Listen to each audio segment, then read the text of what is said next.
Puji Tuhan, saya sampaikan selamat pagi dan salam sejahtera dalam Tuhan kita Yesus Kristus.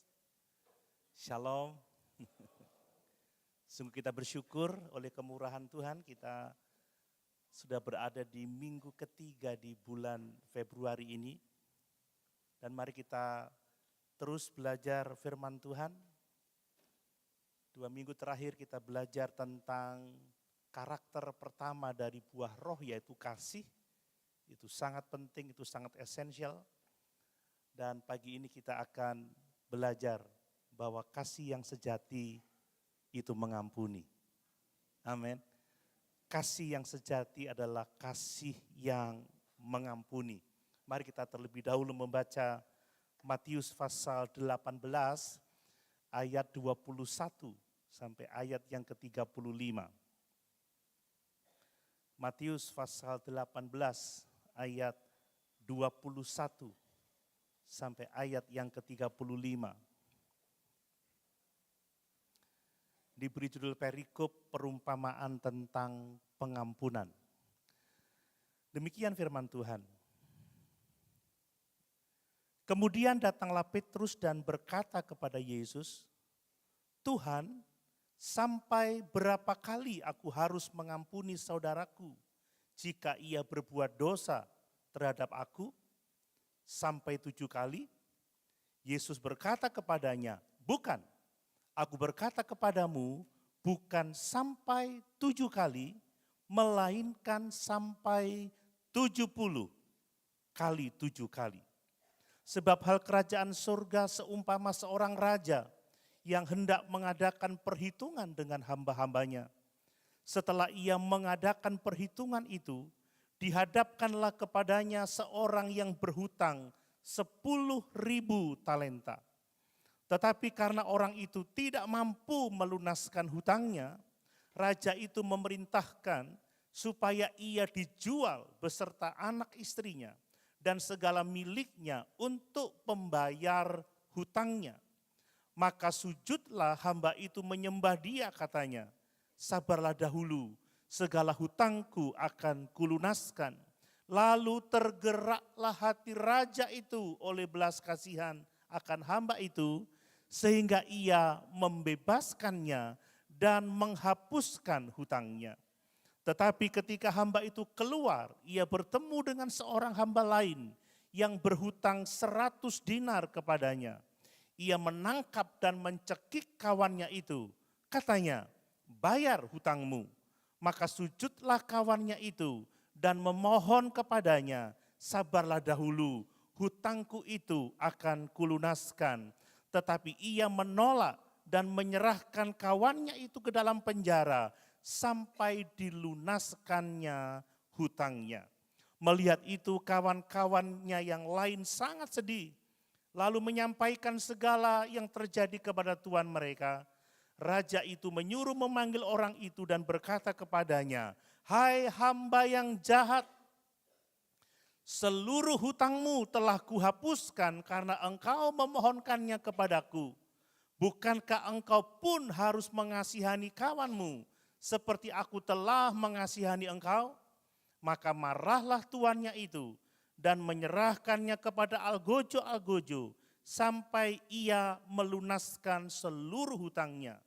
Maka Bapakku yang di surga akan berbuat demikian juga terhadap kamu apabila kamu masing-masing tidak mengampuni saudaramu dengan segenap hati." Haleluya. Mohon maaf sebentar, Bapak Ibu, saya minta ini dihidupkan ya, supaya saya tidak terlalu kuat berbicara.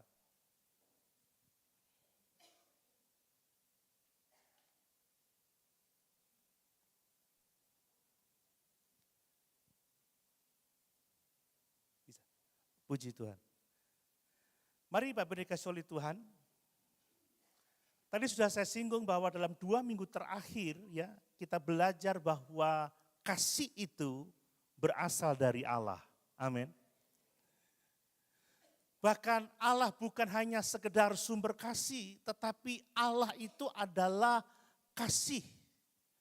Jadi dengan demikian kita bisa percaya bahwa segala sesuatu yang Allah kerjakan, itu dia kerjakan atas dasar kasih. Sebab Allah itu adalah kasih. Dia menciptakan seisi dunia ini berdasar kasih. Dia memelihara kita atas dasar kasih-Nya yang besar. Dia menyelamatkan kita karena kasih. Dan dia akan datang kembali menjemput kita untuk membawa kita kepada kemuliaan yang kekal. Itu dilakukannya karena kasih. Amin Bapak Ibu.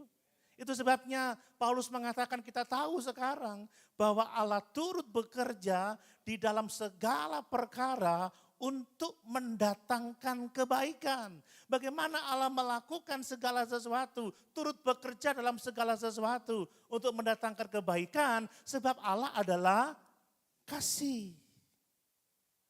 Mari Bapak Ibu kita percaya apapun keadaan kita, kita tidak lepas dari kasih Tuhan. Kemudian kita juga belajar bahwa kasih yang sejati itu dinyatakan dalam Kristus. Karena begitu besar kasih Allah akan dunia ini, maka Allah mengaruniakan anaknya yang tunggal itu. Jadi Yesus adalah pernyataan kasih Allah yang terbesar. Bahkan Yesus sendiri menyatakan kasih-Nya kepada kita dengan mati di atas kayu salib ketika kita masih berdosa. Bapak Ibu, Yesus adalah kasih itu sendiri. Amin. Memiliki Yesus artinya kita memiliki kasih Allah. Kita memiliki segala sesuatu yang kita butuhkan untuk keselamatan jiwa kita, untuk pemeliharaan hidup kita, untuk pengudusan kita, dan untuk menerima kemuliaan kekal itu. Dan kasih yang sejati ini harus ada di tengah-tengah gereja Tuhan. Amin. Kita harus mengasihi sama seperti Yesus sudah mengasihi kita. Orang yang tidak mengasihi, dia tidak mengenal Allah. Orang yang tidak mengasihi, dia tidak lahir dari Allah. Orang yang tidak mengasihi, sesungguhnya dia masih hidup di dalam kegelapan. Mari kita terus melekat pada Allah, pada Yesus yang adalah kasih. Amin. Supaya kita memiliki kasih ini dan dapat menyalurkannya, menerapkannya dalam kehidupan kita sehari-hari. Mulai dari rumah tangga, lingkungan sekitar kita, tempat kita bekerja, gereja Tuhan. Supaya di dalamnya kasih Allah dinyatakan melalui kehidupan kita. Amin. Dan pagi hari ini Bapak Ibu, kita akan melihat tentang ujian yang paling nyata dari kasih itu. Apa ujian yang paling nyata dari kasih itu? Ujiannya adalah pengampunan Bapak Ibu. Kasih yang sejati itu akan nyata dalam tindakan mengampuni sesama kita yang bersalah kepada kita. Ini adalah ujian yang paling besar, ujian yang paling nyata bagi kasih. Ya, mudah untuk kita mengasihi ya orang yang mengasihi kita. Kita bisa mengasihi orang yang sejalan dengan kita, tetapi mengasihi orang yang bersalah kepada kita, mengasihi orang yang berdosa kepada kita, mengasihi orang yang sudah menyakiti kita, disitulah kasih yang sejati itu diuji Bapak Ibu. Petrus bertanya kepada Yesus, Tuhan, sampai berapa kali aku harus mengampuni saudaraku? Sampai 7 kali? Petrus sedang bertanya hal yang sangat penting, hal yang sangat besar. Ini bukan pertanyaan sembarangan.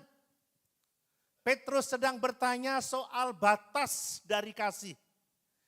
Petrus sedang bertanya tentang batas dari pengampunan. Karena manusia berpikir kasih itu ada batasnya. Pengampunan itu ada batasnya.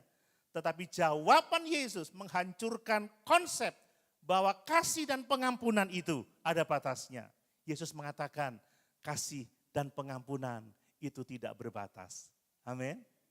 Itu sebabnya ini menjadi ujian yang paling besar. Ujian yang paling berat dari kasih yang sejati. Mari kita melihat beberapa poin yang sangat penting bagi hari ini. Ya, agar bisa menolong kita untuk memiliki hati yang terus terbuka untuk saling mengampuni. Yang pertama perhatikan Bapak Ibu, pengampunan yang sejati itu tidak ada batasnya. Ya. Ini yang harus kita pahami. Ya, tadi kita sudah membaca Petrus bertanya kepada Yesus, berapa kali aku harus mengampuni saudaraku yang bersalah? Apakah 7 kali sehari?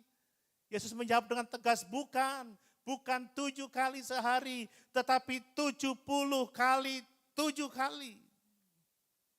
Untuk bisa memahami jawaban dari Yesus ini kita harus tahu latar belakang dari pertanyaan Petrus. Bapak Ibu, dalam konteks budaya pada waktu itu, dalam konteks pengajaran para guru pada zaman itu Bapak Ibu, mengampuni sampai 3 kali itu sudah dianggap cukup Bapak Ibu.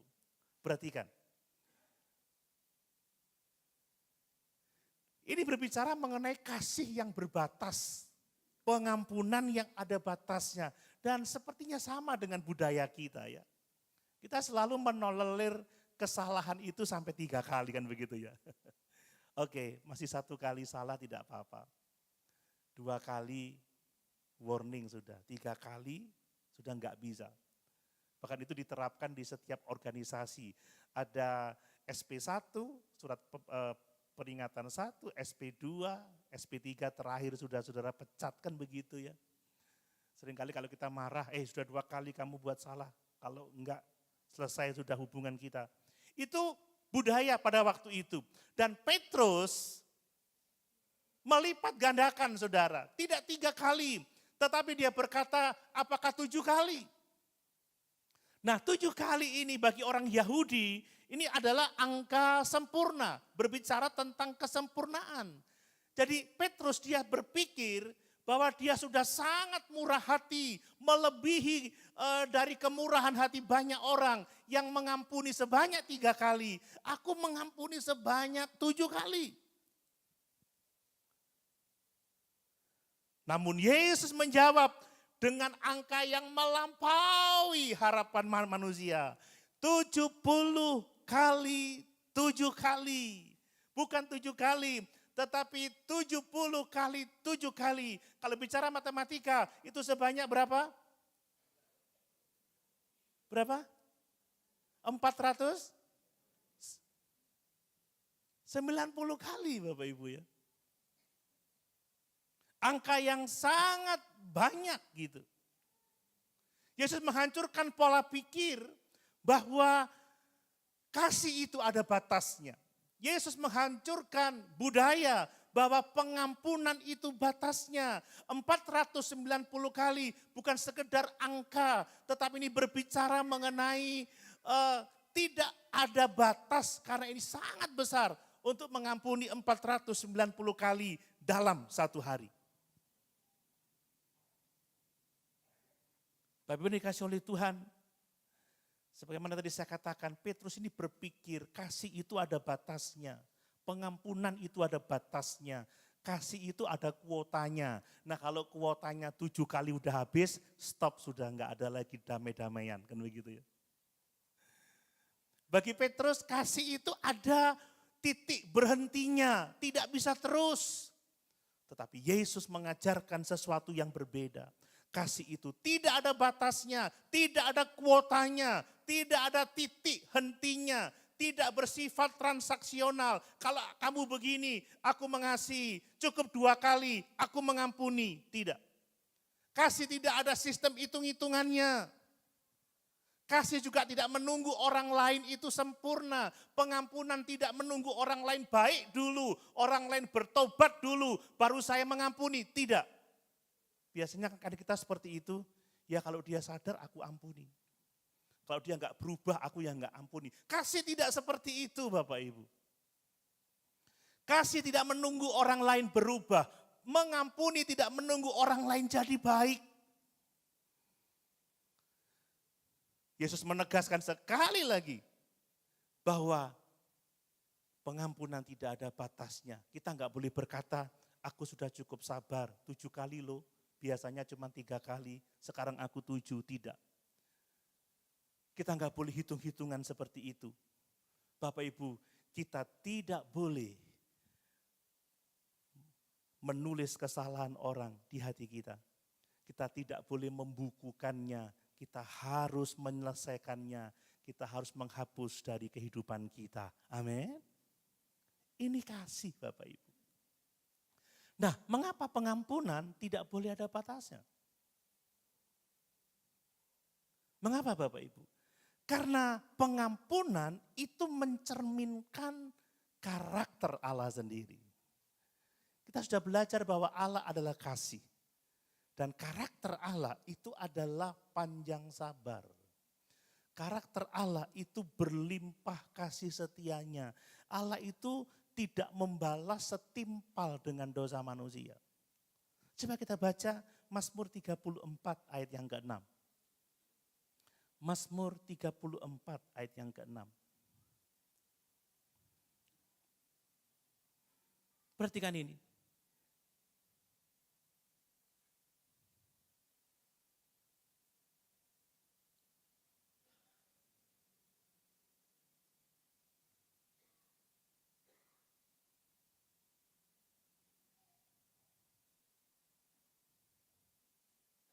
Mazmur. Sebentar.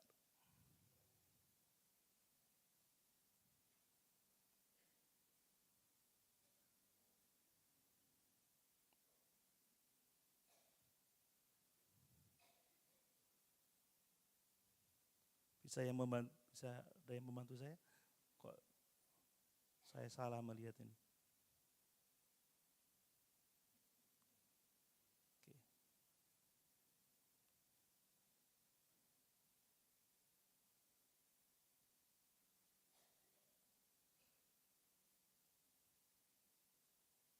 Maaf, Keluaran sepertinya itu. Coba kita lihat. Keluaran pasal 34 ayat 6.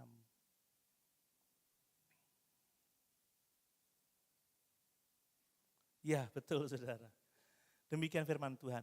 Berjalanlah Tuhan lewat dari depannya dan berseru, Tuhan, Tuhan, Allah penyayang dan pengasih, panjang sabar, berlimpah kasihnya dan setianya. Amin.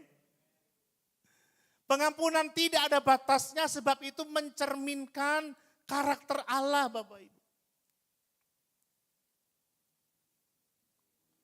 Kalau Allah kita panjang sabar, kalau Allah kita penyayang dan pengasih, kalau Allah kita berlimpah kasih setianya, maka kita yang percaya kepadanya, kita yang melekat kepadanya, kita harus mencerminkan kasih itu. Bapak Ibu, kalau Allah menghitung dosa secara tepat ya, mau pakai timbangan gitu saudara ya, tidak ada seorang pun yang akan selamat. Tidak akan ada seorang pun yang dapat memenuhi standar hukum Taurat. Maka ketika Yesus berkata 70 kali 7 kali, ia sedang mengatakan kasih Allah yang tidak terbatas itu harus tercermin dalam kehidupan kita. Amin. Orang harus melihat dari hidup kita, dari perilaku kita, dari sikap kita mengampuni, bahwa Allah itu penyayang, bahwa Allah itu pengasih, bahwa Allah itu panjang sabar, bahwa Allah itu berlimpah kasih dan setianya. Bapak Ibu, ini tidak hanya bicara hitung-hitungan ya, mengasihi itu harus 490 kali, tidak. Sesungguhnya Yesus sedang mengatakan kita harus selalu terbuka untuk mengampuni orang yang berdosa kepada kita. Amin. Kita harus selalu terbuka untuk mengampuni orang yang menyakiti hati kita. Seberapa banyak orang melakukannya, seberapa kali orang melakukannya, seberapa hebat mereka melakukannya, menyakiti hati kita. Kita harus terbuka untuk mengampuni. Inilah maknanya 70 kali 7 kali mengampuni. Mengampuni itu harus terus berulang saudara. Ya, Dalam hubungan suami istri, nggak mungkin nggak salah dalam satu hari. Kalau suami atau istri sudah mengatakan, maaf ya Pak, ampuni saudara. Kasih nggak boleh ditunda, pengampunan nggak boleh ditunda. Kalaupun toh pasangan kita salah dan dia nggak sadar kesalahannya, kita sudah terlebih dahulu mengampuni. Amin. Itulah kasih yang sejati. Ini adalah sikap yang harus kita jaga. Tidak berarti bahwa kita menoleransi dosa, tidak. Tidak berarti kita mengabaikan keadilan, tidak. Mengampuni itu artinya kita tidak mau membiarkan hati kita menjadi pahit. Kita tidak membiarkan hati kita menjadi keras. Kita memberi pengampunan karena Allah sudah mengampuni kita. Amin. Dan hubungan apapun juga dalam konteks keluarga, dalam konteks gereja, dalam konteks lingkungan kerja. Kalau tidak ada pengampunan, maka tidak akan dapat bertahan. Dalam hubungan suami istri, tanpa pengampunan, rumah tangga tidak akan bertahan. Dalam lingkungan kerja, tanpa pengampunan, tidak akan bertahan. Dalam gereja, kalau kita tidak saling mengampuni, kita tidak akan dapat bertahan. Gereja ini akan pecah kalau kita tidak mau saling mengampuni. Mari Bapak Ibu, tanpa pengampunan relasi akan hancur. Tanpa pengampunan pelayanan akan terpecah-pecah. Ngelompok sana, ngelompok sini. Iri, dengki, dan lain sebagainya. Dan tanpa pengampunan, mungkin kita bisa tetap bersama-sama dalam satu gedung gereja, tetapi kita menyimpan kepahitan di dalam hati kita. Dan itu tidak pernah dikehendaki oleh Tuhan kita, sebab Allah adalah kasih. Amin. Apakah kita masih menyimpan daftar kesalahan orang lain pagi ini? Ataukah kita sudah melepaskan pengampunan? Haleluya Bapak Ibu. Tidak tunggu orang datang, Om, aku minta maaf, enggak tunggu. Enggak tunggu orang jadi lebih baik, enggak tunggu orang bertobat, lepaskan pengampunan supaya hati kita penuh damai sejahtera. Lepaskan pengampunan karena itu mencerminkan karakter Kristus. Itu menandakan bahwa kita memiliki hubungan yang benar dengan Allah. Itu menandakan bahwa kita telah lahir kembali. Mari, jangan membiarkan kebencian, kepahitan menguasai hati kita, membentuk hidup kita. Melainkan lepaskan pengampunan. Karena itu akan menjadikan kita semakin hari semakin memuliakan Tuhan. Amin.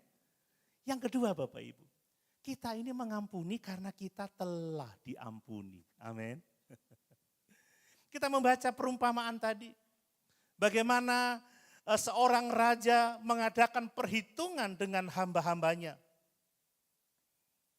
Lalu dihadapkan kepadanya salah seorang hambanya yang berhutang sangat banyak. Lalu ketika hamba itu memohon belas kasihan, memohon untuk tidak dijual bersama dengan keluarga dan harta bendanya untuk pembayaran hutangnya, maka Allah atau raja itu menyatakan belas kasihan dan membebaskan dari hutangnya. Ini adalah dasar teologis dari pengampunan yang sejati. Bapak Ibu, setelah orang itu diampuni, orang itu dituntut untuk mengampuni.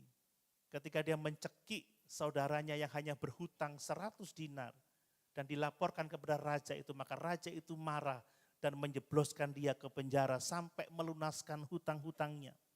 Bapak Ibu, ini mengajar kepada kita bahwa pengampunan itu memiliki dasar yang sangat kokoh, yaitu bahwa pertama-tama kita sudah diampuni terlebih dahulu. Amin. Dasar pengampunan adalah bahwa kita sudah menerima anugerah Allah.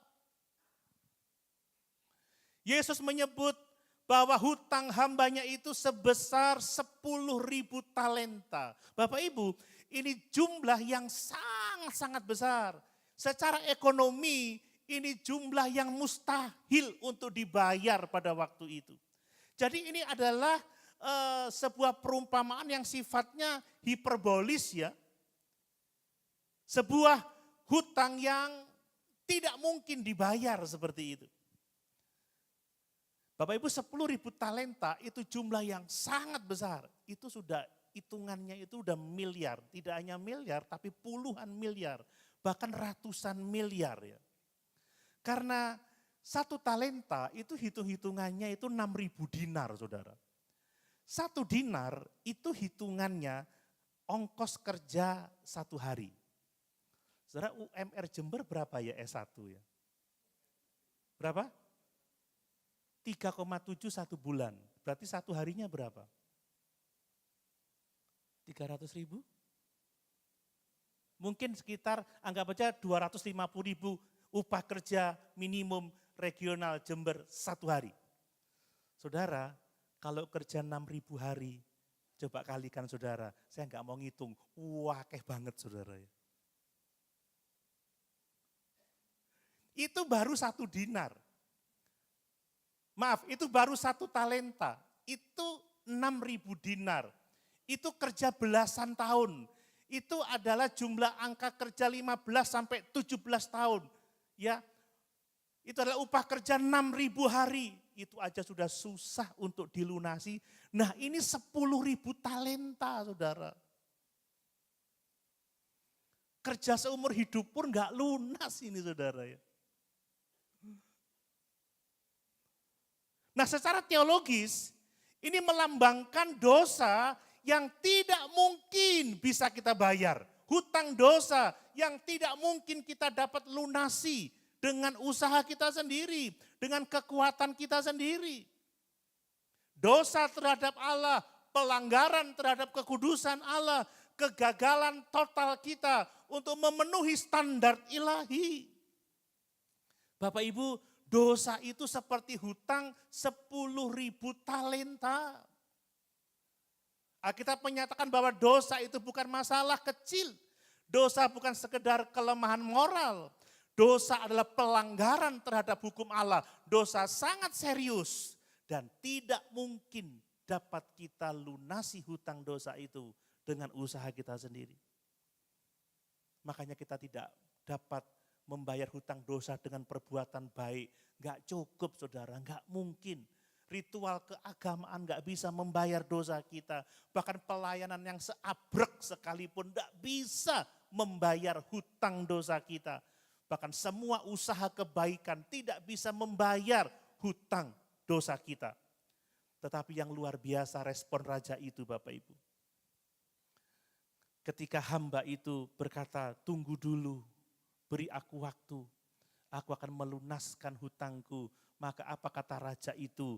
Maka tergeraklah hati tuannya itu oleh belas kasihan. Kata belas kasihan menunjuk kepada kasih yang lahir dari dalam hati yang tulus, yang sungguh. Ini bukan sekedar keputusan administratif keuangan, bukan. Ini belas kasihan yang sejati. Kita membaca bagaimana raja itu tidak hanya sekedar menunda pembayaran, oke tak kasih waktu, cari uang dulu, ditunda sampai mati pun gak bisa bayar saudara. Kemudian raja itu tidak hanya mengurangi jumlah dari hutangnya, oke tak potong menjadi 1.000 talenta, itu pun gak mampu dibayar juga. Tetapi raja itu menghapus seluruh hutangnya. Bapak Ibu ini berbicara tentang Injil Yesus Kristus. Amin. Amin. Keselamatan jiwa kita. Itu sepenuhnya adalah anugerah Allah. Allah tidak meringankan hubungan kita. Hukuman kita. Tetapi Allah menghapus dosa kita. Makanya dalam Roma pasal 8 ayat 1 dikatakan tidak ada penghukuman bagi semua orang yang ada di dalam Yesus. Amin. Melalui pengorbanan Yesus di atas kayu salib, Allah telah menghapus hutang dosa kita sepenuhnya. Pengampunan Allah itu bukan diskon saudara, tetapi pembebasan secara total. Jangan ada yang berpikir bahwa kita bisa selamat karena kita rajin ke gereja, karena kita melayani, karena kita memberi, atau karena kita berbuat baik. Itu tidak akan mampu membayar hutang dosa kita. Kita bebas dari hutang dosa sebab Allah menghapus dosa kita, hutang dosa kita melalui kematian Yesus di atas kayu salib. Amin. Itu sepenuhnya anugerah, itu sepenuhnya kasih karunia. Makanya Efesus 2 ayat 8 mengatakan, sebab karena kasih karunia kamu diselamatkan oleh iman, itu bukan hasil usahamu, itu bukan hasil pekerjaanmu. Jangan ada orang yang menyombongkan diri. Oleh aku masuk surga, aku gak pernah telat ke gereja. Aku berbuat baik, aku gak pernah menyakiti orang lain. Itu tidak mampu membayar hutang dosa kita. Hanya Yesus yang telah membayar hutang dosa kita di kayu salib. Amin. Ini berkat yang sangat luar biasa. Dan pengampunan yang kita terima itu harus mengubah cara pandang kita kepada orang lain, Bapak Ibu. Pengampunan yang kita terima dari Allah harus mengubah cara hidup kita, harus mengubah hati kita. Perhatikan, Yesus sengaja membuat kontras yang sangat tajam. Hutang yang pertama 10.000 talenta, tak terbayar saudara. Ya bilang aja triliun itu ya, aduh luar biasa. Hutang yang kedua cuman 100 dinar, kerja 100 hari, 3 bulan kerja ya. Kalau itu bisa dibayar saudara, sangat mungkin dibayar. Cuman upah kerja 3 bulan. Ya, relatif kecil lah seperti itu. Apa yang Yesus mau katakan kepada kita?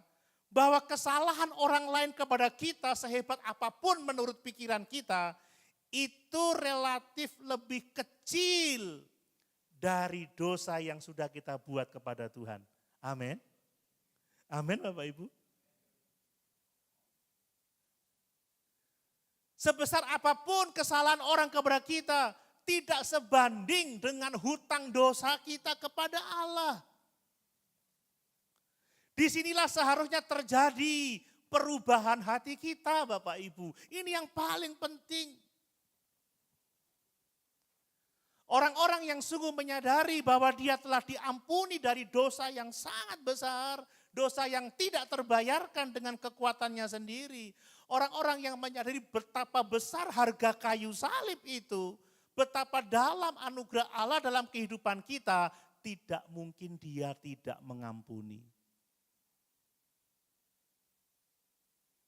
Saudara, saya pernah dimarahi karena saya mengampuni orang lain.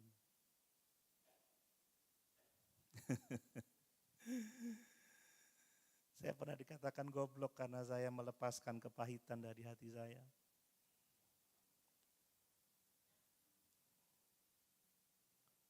Tapi ternyata firman Tuhan tidak mengatakan saya salah. Karena sehebat apapun dosa orang kepada saya, tidak lebih besar dari dosa saya kepada Yesus. Amin Bapak Ibu. Dan pengampunan yang saya berikan kepada saudara saya itu tidak lebih besar. Tidak sebanding bahkan dibanding dengan pengampunan yang telah saya terima dari Tuhan. Bapak Ibu, ini sangat penting. Bahwa pengampunan bukan sekedar masalah etika sosial, tetapi ini buah dari keselamatan. Ini buah dari kelahiran baru. Ini buah dari kita melekat pada pokok anggur yang benar itu. Amin. Mengampuni itu bukan sekedar kewajiban kita sebagai orang Kristen. Bukan hasil dari pendidikan karakter, bukan. Ini buah dari keselamatan, buah dari persekutuan dengan Yesus. Kalau saudara benar-benar mengasihi Yesus, melekat pada Yesus, tidak mungkin saudara akan membiarkan kepahitan menguasai hati saudara. Amin. Amin. Saudara akan merdeka dari semuanya itu. Udah diampuni loh, udah dikasih pembebasan yang sejati. Kok kita tidak berubah dan tidak mau mencerminkan itu kepada orang lain? Jadi saya bisa mengatakan jika orang terus-menerus menolak untuk mengampuni sesamanya, terus-menerus memelihara dendam, memelihara kepahitan, memelihara kesalahan orang lain yang dipertanyakan bukan sekedar etikanya, bukan sekedar emosinya, tetapi apakah dia sungguh-sungguh sudah memahami arti anugerah? Atau apakah dia sudah sungguh-sungguh menerima anugerah keselamatan itu? Orang yang mengerti arti salib, dia akan rendah hati. Amin Bapak Ibu. Dan dia akan mengampuni. Karena dia telah diampuni terlebih dahulu. Mari Bapak Ibu dikasih oleh Tuhan Yesus Kristus. Apakah kita benar-benar menyadari bahwa dosa kita sangat besar. Melampaui kemampuan kita untuk membayarnya. Apakah kita menyadari bahwa anugerah Allah yang kita terima sangat besar. Seringkali yang menyulitkan kita untuk tidak bisa mengampuni bukan karena orang lain atau bukan karena kesalahan orang lain, karena kita belum benar-benar memahami kasih Kristus. Bahkan saya dapat mengatakan, firman Tuhan mengatakan, karena kita belum benar-benar mengalami kasih Kristus. Orang yang mengalami kasih Kristus, yang menyadari betapa besarnya anugerah Tuhan, betapa berharganya salib itu bagi dirinya, orang itu pasti bisa mengampuni. Amin. Yang ketiga Bapak Ibu, orang yang tidak mengampuni itu belum memahami anugerah yang mengubahkan hati. Ayat 28 sampai ayat yang ke-30, coba kita baca itu. Ini penting sebagai dasar teologisnya. Tetapi ketika hamba itu keluar, ia bertemu dengan seorang hamba lain yang berhutang 100 dinar kepadanya. Ia menangkap dan mencekik kawannya itu. Katanya, bayar hutangmu. Maka sujudlah kawannya itu dan memohon kepadanya, sabarlah dahulu, hutangku itu akan kulunaskan. Tetapi ia menolak dan menyerahkan kawannya itu ke dalam penjara sampai dilunaskannya hutangnya.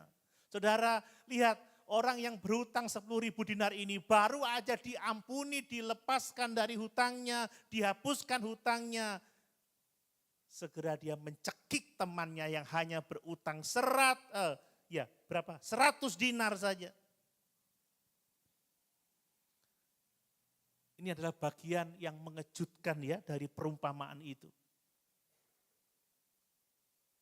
Hamba yang baru saja menerima pengampunan yang sangat luar biasa, justru menjadi pribadi yang keras, justru menjadi pribadi yang tanpa belas kasihan. Di hadapan sang raja itu, orang ini memohon-mohon pengampunan, memohon-mohon belas kasihan dengan rendah hati. Tetapi di hadapan sesamanya dia keras, dia mencekik, dia menekan saudara. Ini menunjukkan bahwa kebaikan yang telah dia terima, anugerah yang telah dia terima, pengampunan yang dia telah terima, penghapusan hutang yang telah dia terima, tidak mengubah hidupnya sama sekali. Tidak mengubah hatinya sama sekali. Bapak Ibu, secara teologis, ini berbicara tentang bahaya besar. Mungkin seseorang bisa memahami anugerah Allah tetapi hanya secara pikiran saja, eksternal saja. Tetapi anugerah itu tidak pernah mengubah hatinya. Tidak pernah mengubah hidupnya. Tidak pernah mengubah cara pandangnya terhadap orang lain. Bapak Ibu, manfaat menerima pengampunan adalah perubahan hidup. Amin. Supaya orang yang menerima pengampunan, hidupnya diubahkan dan memandang orang lain dengan belas kasihan. Memandang orang lain dan terbuka selalu untuk mengampuni. Hamba ini tidak menolak untuk diampuni saudara. Enggak, dia menerima bahwa dia telah diampuni. Dan dia pulang dengan perasaan yang bebas. Tetapi dia tidak membiarkan pengalaman itu mengubah hidupnya. Bapak Ibu, kepahitan-kepahitan dalam hati kita itu muncul ketika kita ini merasa diri benar. Bahkan merasa diri lebih benar dari orang lain, lebih baik dari orang lain. Kita seringkali lupa masa lalu kita, bahwa kita juga orang berdosa, kita banyak melakukan kesalahan. Dan seringkali itu disebabkan karena kita berpikir kita berhak untuk menuntut keadilan, kan begitu ya. Padahal orang yang sadar tentang dosanya sendiri, tentang kejahatannya sendiri, orang itu akan lebih cepat rendah hati. Contoh, maaf ya Pak ya, saya salah, enggak apa-apa, saya juga pernah melakukan kesalahan yang sama. Enggak apa-apa, saya juga sering melakukan itu. Amin Bapak Ibu.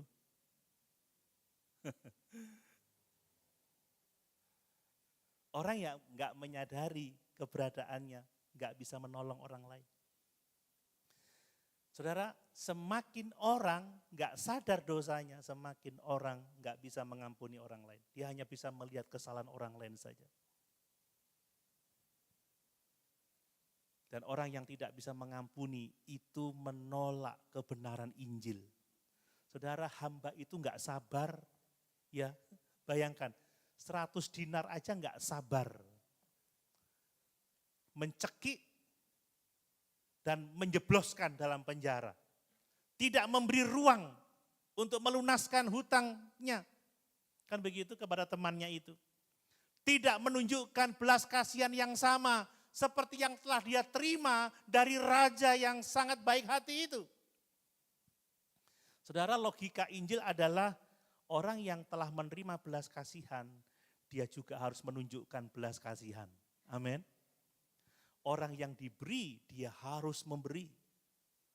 Orang yang menerima, dia harus menyalurkan. Ini logika Injil. Kalau kita sudah dikasihi, maka kita harus mengasihi. Kalau kita sudah diampuni, maka kita harus mengampuni. Jika tidak ada pengampunan, tidak ada kasih dari orang yang sudah diampuni, dari orang yang sudah dikasihi, itu adalah masalah hati, saudara ya. Itu masalah hati. Berarti hatinya belum diubahkan oleh anugerah Allah. Pengampunan itu lahir dari hidup yang menerima anugerah Allah. Amin. Sekali lagi Bapak Ibu, mengapa sih seringkali kita ini bergumul ya dalam hal mengampuni? Aku enggak bisa enggak bisa aku. Om Doni enggak tahu apa yang dia telah buat kepada saya. Coba Om Doni jadi saya, enggak bisa mungkin. Saudara, ya memang luka yang dalam itu membuat orang sulit mengampuni. Apalagi kalau harga dirinya udah terluka saudara ya, aduh.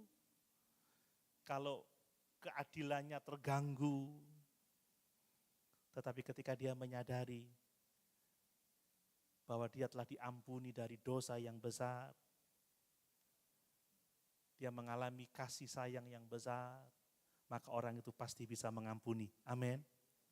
Lihat, pengampunan berarti bahwa kita menyerahkan pergumulan kita, persoalan kita, masalah kita kepada Allah, dan kita menolak kepahitan menguasai hidup kita. Ini damai sejahtera yang sejati.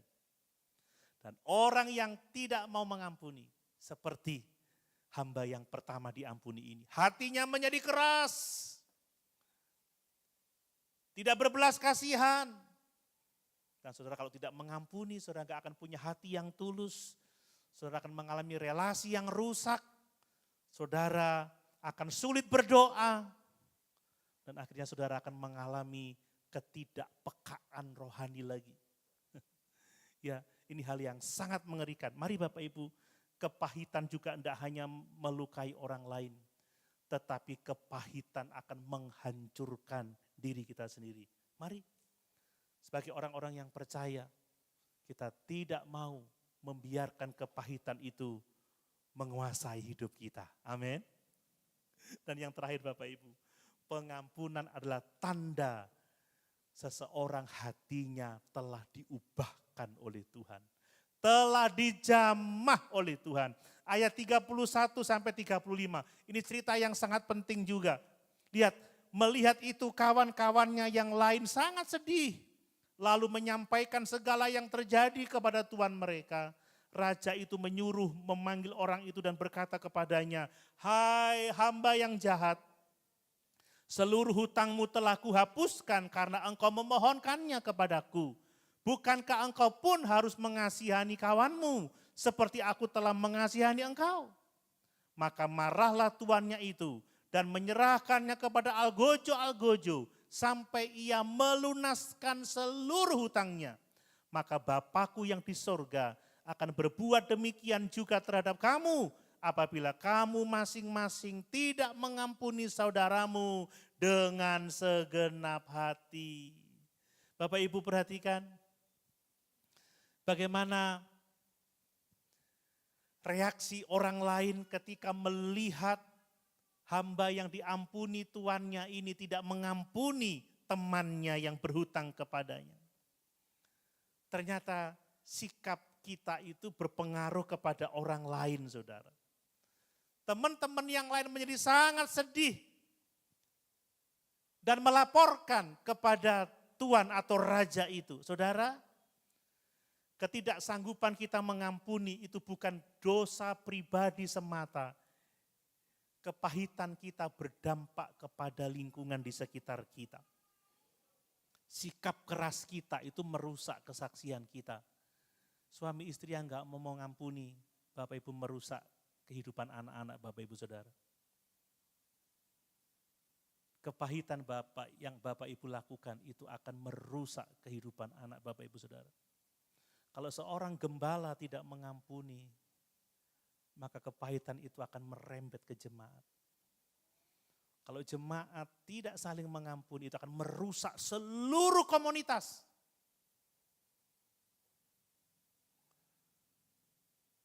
Makanya kita harus mengampuni. Amin Bapak Ibu. Gereja ini akan hancur. Kalau di antara kita ada yang keras, mau menang sendiri. Gereja akan penuh gosip, kehilangan sukacita. Pendetanya khotbah, delon Pak Doni lek khotbah gak bener. Ngono saudara ya. Lalu saya melihat saudara, apa ini gereja ngantuk turu tok ae. Tidak ada damai sejahtera. Loan pemimpin pujian itu enggak beres uripe. Kemarin aku naik becak enggak disopon begitu saudara. Antar pengerja, apa dia doa ngorok-ngorok ngiler, enggak ono marine saudara. Makanya lepaskan pengampunan itu menjadi berkat bagi sesama kita. Amin. Dan raja itu, perhatikan, raja itu memberikan teguran yang sangat hebat. Hai hamba yang jahat. Kenapa dia disebut sebagai hamba yang jahat? Kenapa? Karena dia sudah diampuni tetapi tidak mau mengampuni. Sudah menerima anugerah, tidak mau memberikan kebaikan hati. Orang yang menerima pengampunan Allah dan tidak mau mengampuni, dia orang yang, nggak ada yang berani ngomong ya? Saya juga nggak berani ngomong lah. Orang yang menerima keselamatan tetapi tidak mau memaafkan, dia orang yang, wah akhirnya bisa, jahat saudara. Ada yang mau jadi orang jahat? Orang jahat nggak masuk surga saudara. Artinya orang jahat itu belum menerima pengampunan kan seperti itu. Ada prinsip yang sangat kuat saudara, pengampunan yang tidak diteruskan kepada orang lain. Itu sama sekali, itu sama saja dengan kita tidak menerima pengampunan itu. Kita menolak anugerah. Mari Bapak Ibu dikasihi oleh Tuhan. Kalau kita sudah diampuni, mari kita mengampuni. Amin. Itulah yang benar. Dan Yesus menutup dengan peringatan yang sangat keras. Kalau kamu tidak mengampuni, perhatikan ya, maka Bapakku yang di surga akan berbuat demikian juga terhadap kamu apabila kamu masing-masing tidak mengampuni saudaramu dengan segenap hati. Ya. Maka Bapakku yang di surga akan berbuat demikian. Menjebloskan ke penjara. Apabila kamu masing-masing tidak mengampuni saudaramu dengan segenap hati. Ini tidak berarti bahwa keselamatan bisa hilang atau keselamatan itu karena perbuatan baik, tidak. Bapak Ibu, saya sering kali katakan, mengampuni bukan syarat keselamatan, tetapi tanda bahwa kita sudah diselamatkan. Amin. Mengampuni itu tanda bahwa kita sudah menerima anugerah Allah.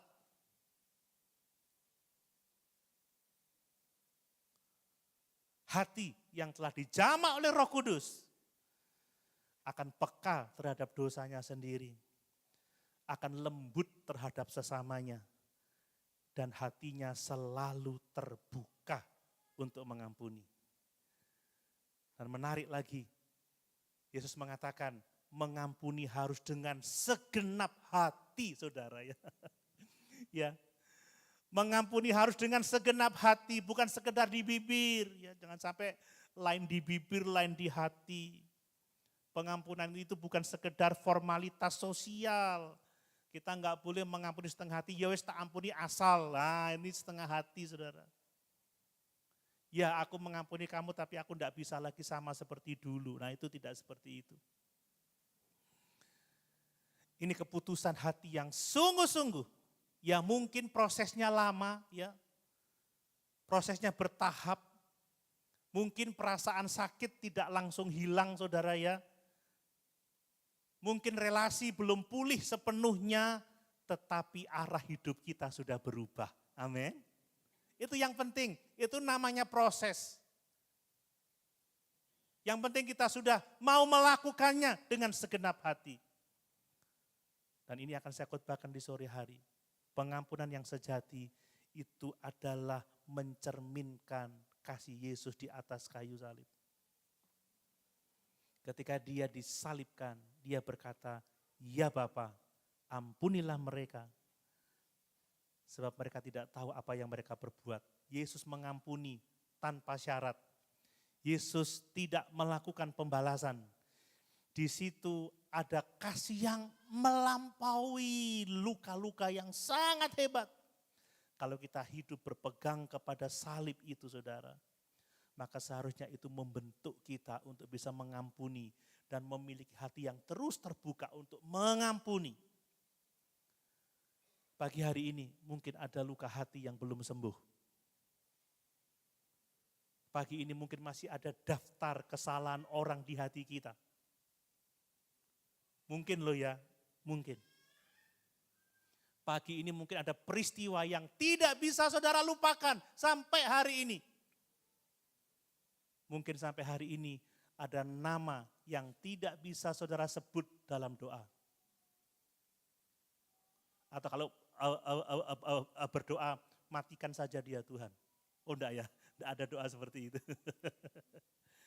Mari, jangan biarkan luka mengeraskan hati kita seperti hamba yang diampuni dan tidak mau mengampuni itu. Kita bukan berarti kompromi terhadap dosa, tetapi kita lebih melepaskan kepahitan. Kita mau mencerminkan kasih Kristus dalam kehidupan kita. Amin Bapak Ibu. Mari kita datang kepada Yesus. Menerima aliran kasih-Nya lebih lagi dan lebih lagi. Dan mengalirkan itu dengan mengampuni orang-orang yang bersalah kepada kita. Amin. Sama-sama kita berdiri.